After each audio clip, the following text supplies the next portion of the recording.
Okay, so Cipher doesn't call Marie a weapon. He calls her salvation. And I think that one word changes everything. Because think about it. Why would the most sadistic manipulator in Gen V describe her in such a messianic way? And that wasn't a compliment either, it was a signal. Because from this moment on, every move he makes in this episode isn't just about breaking her down. It's about testing if she can become the miracle he needs. So when Cipher says this, he's not trying to flatter her. He's reframing her entire existence. To him, she's not a student at God U or even a rising star. She's a cure and a weapon that doesn't just kill, but can rewrite life and death itself. And that tells us exactly what's at stake here. Cipher isn't training Marie for the spotlight. He's trying to unlock a power that could heal his burned, half-dead father, or whoever's really pulling his strings in that chamber. And this is where the test comes in. Because look at the episode's pattern. Kate is sent to Elmira not just as punishment, but as bait, forcing Marie to risk everything. And then Annabeth shows up as the ultimate trigger. Every one of these moves is Cipher tightening the vice and pushing her into situations where she either levels up or breaks. And the payoff is brutal, because Marie reaches for something no one thought possible, by bringing her sister back from the dead. So when Cipher calls her salvation, he means it literally. She is the only one who can save his father, the only one who can deliver the miracle that keeps his twisted legacy alive. But there's a darker layer too. Cipher isn't asking her, he's demanding it, and by calling her salvation, he erases her choice. So she's not a hero or even a person. That makes her just the means to an end. Puppet master or prophet. So the thing with Cipher is, he doesn't just manipulate people, he moves them like chess pieces. Every step in this episode shows him tightening control, not with brute force, but by turning the people around him into living experiments. Think about the chain of events. We've already established that Kate wasn't just sent to Elmira to rot, she was the bait. Because Cipher knows Marie and the others will come for her, and the moment they set foot inside, the trap is already sprung. Guards waiting and collars are ready. So basically every path was leading back to him. And what looks like punishment is actually the opening move in his test. And once they're inside, the game only gets crueler. Cipher engineers pressure the way a scientist heats a specimen. So just enough to see what breaks, or what evolves. And that blood-bending fight in the arena wasn't random either. It was orchestrated to shove Marie into a corner she couldn't avoid. And she admits afterward that she felt stronger than she ever had, and that spark of power came from Cipher's design. So he creates the crisis, then watches to see if she'll rise. And the same thing happens with Annabeth. Cipher uses her as a weapon against Marie, because by dangling her sister in front of her, and then taking her away in the most brutal way possible, Cipher pushes Marie past every natural limit. I also find Marie pulling Annabeth back from death staggering, because it means the miracle Cipher has been chasing finally shows itself, but not in a way that honors Marie. It's extracted from her and ripped out through grief and trauma. So do you think Cipher is like a prophet, guiding Marie to her destiny? Or just a sadistic puppet master forcing her into it? I mean, obviously he sees her as salvation, but look closer. His version of salvation isn't about saving lives. It's about perfecting powers for his agenda, which is to heal the burned man and also to secure immortality, even maybe to reshape the entire balance of power in the world.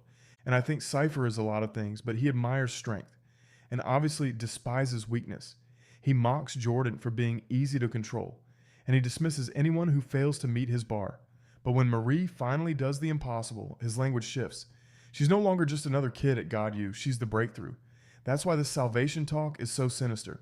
And for the others trapped in his orbit, the implications are just as bleak. From Emma, Jordan, Kate, and even Andre.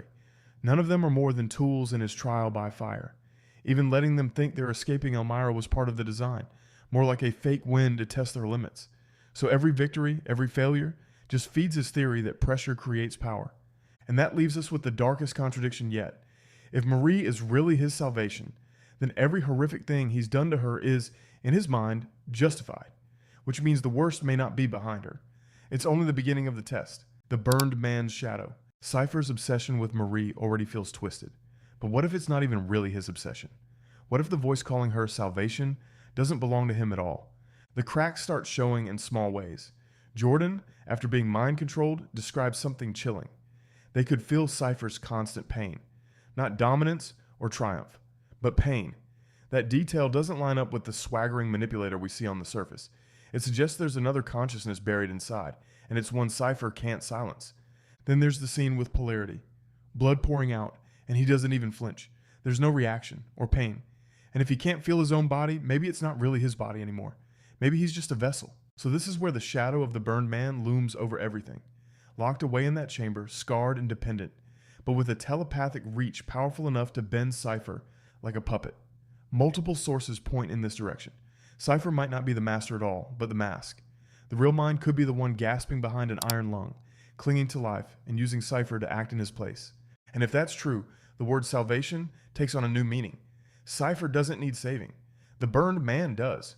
So Marie's gift to heal wounds, and even to reverse death itself, isn't being cultivated for Cipher's ambition. It's being stolen for the survival of the man behind him, which could mean that Cipher's arrogance, his taunts, and his sadism, all of it could just be the projection of someone else's will. And this changes the emotional weight completely, because now Marie isn't just a student being tested by a manipulative dean. She's the target of a desperate man's last grasp at life, a man who sees her bloodbending not as a power to respect, but as the key to his immortality. And here's the contradiction that makes it so unsettling.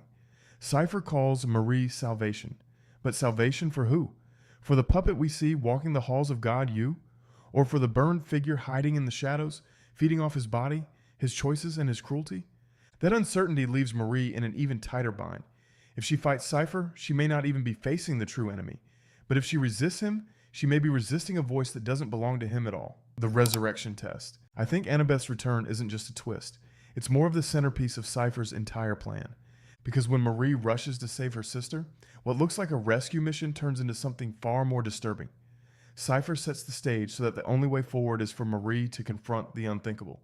And when Annabeth lies there lifeless, it forces Marie to tap into a part of her power she didn't even know was possible. And the result is staggering to say the least.